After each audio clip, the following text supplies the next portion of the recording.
শিফাত, শিফাত, আমার কথাটা শোনো। I am sorry Shifat. Ashin, তুমি আমাকে সরি কেন বলছো? আমি যা কিছু করেছি সবকিছুর জন্য তুমি সরি। যা করেছো তারপর আর কিছু বলো না। আমি ইচ্ছে করে কিছু করিনি। আশিন, প্লিজ একবার আমার কথাটা আমি শোনো। তোমার কোনো কথা শুনতে চাই না। তুমি যা করেছো তা ক্ষমার যোগ্য না। আমাকে আর এসব নিয়ে কিছু বলতে এসো না আশিন। এখন যাও এখান থেকে।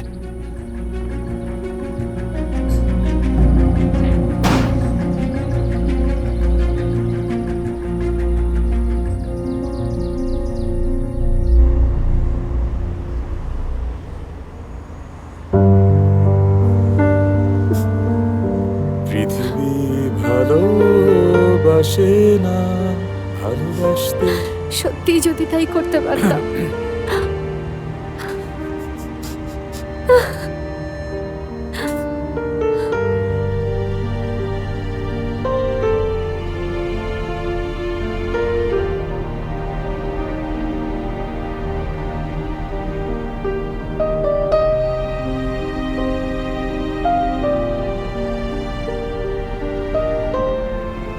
ফোনটা উঠাও দিয়া।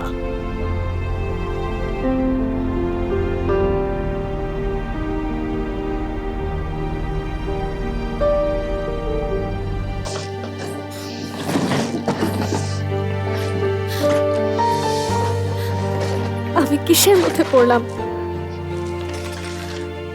তুমি আমাকে কোন পরিস্থিতির মধ্যে ফেললে? এসব আমি কি শুনলাম? আমার সাথে এসব কেন হলো?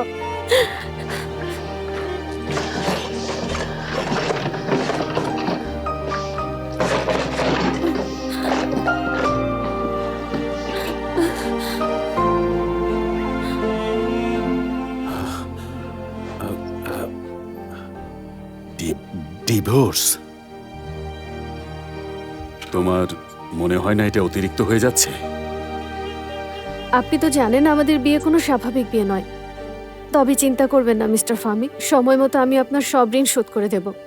এখানে ঋণের কথা কেউ বলেনি মা। তারপরও আমি আপনাকে কথা দিচ্ছি, আপনার ঋণ শোধ না হওয়া পর্যন্ত আমি আপনার কাজ করে যাব। সবকিছু বাদ দিয়ে তুমি আমাকে বলো কি হয়েছে। দিয়া মা, তোমার আর সিফাতের মধ্যে কি নিয়ে সমস্যা হয়েছে? আমাকে বলো প্লিজ।